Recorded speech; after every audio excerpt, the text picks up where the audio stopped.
Hello বন্ধুরা, তো আমি আজকে আবারও এসে গেছি একটা খুবই ইউনিক রেসিপি নিয়ে, যা আমি আপনাদের সাথে আজকে শেয়ার করব। যা হলো 1 কাপ ময়দা দিয়েই আমি আপনাদেরকে আজকে 50টা মিনি সামোসা বা সামুচা বানিয়ে শেয়ার করে দেখাবো। তো আপনারা পুরো ভিডিওটা না স্কিপ করে দেখতে থাকুন। প্রথমে আমি এর জন্য ময়দা মেখে নেব। তো আমরা ডোটা বানানোর জন্য প্রথমে 1 কাপ ময়দা নিয়ে নিলাম। তারপরে ময়দার মধ্যে দিয়ে দেবো সামান্য পরিমাণে লবণ, স্বাদ মতো লবণ আপনারা দেবেন। এরপর লবণ দেওয়ার পর আমি ময়দার মধ্যে দিয়ে দেবো কিছুটা পরিমাণে কালো জিরে।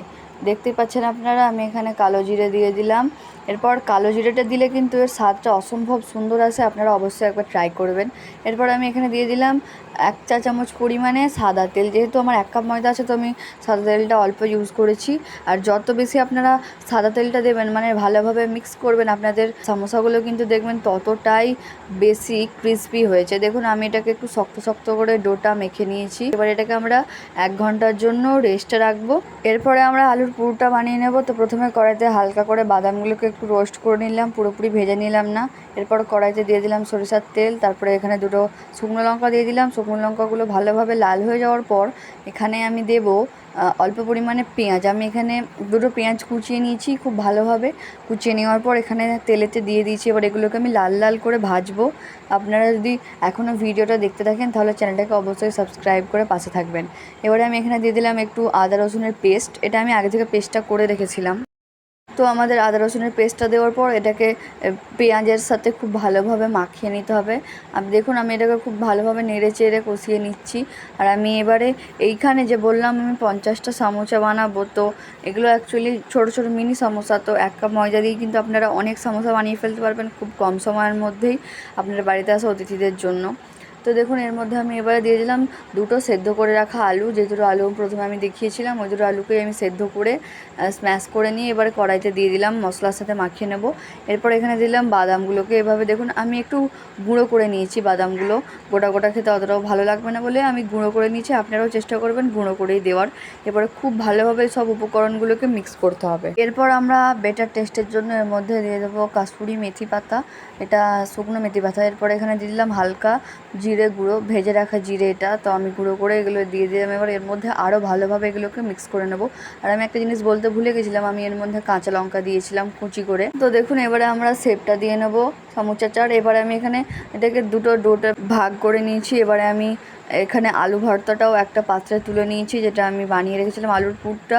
এরপরে আমি এখানে দেখুন ডোটাকে ভালোভাবে একটা বড় রুটির শেপে আমি বেলে নেবো। এটা আপনারা চৌকো শেপে বেলতে পারেন, আপনাদের তাহলে সুবিধা হবে। কিন্তু যেহেতু আমার বেলুনিটা গোল, তার জন্য এটা গোল শেপেই হবে। কিন্তু আমি এটাকে কেটে চৌকো করে নেব।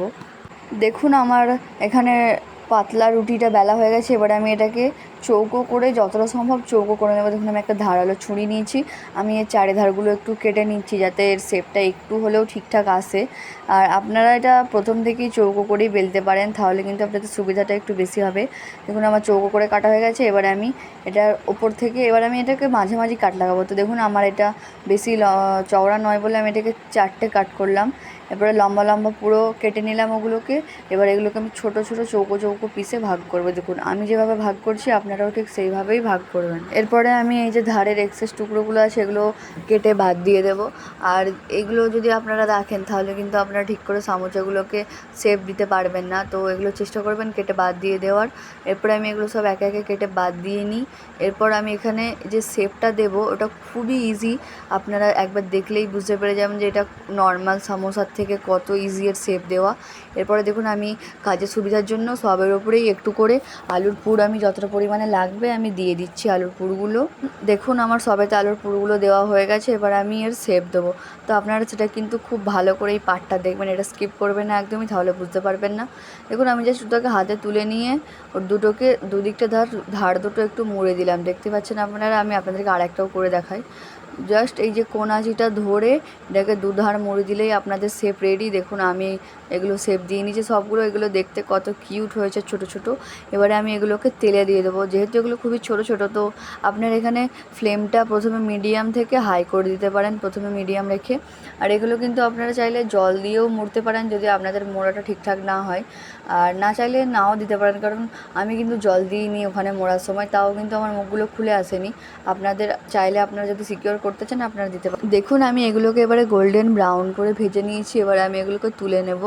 আর ওই যে দেখতে পাচ্ছেন আপনারা এক একটার মুখ খুলে গেছে, কিন্তু আসলে ওর মুখগুলো খোলেনি, ওগুলো একটু মানে ফুলে গেছে, যার জন্য মনে হচ্ছে যেন ওর মুখগুলো খুলে গেছে, বাট সেরকম কিছুই হয়নি।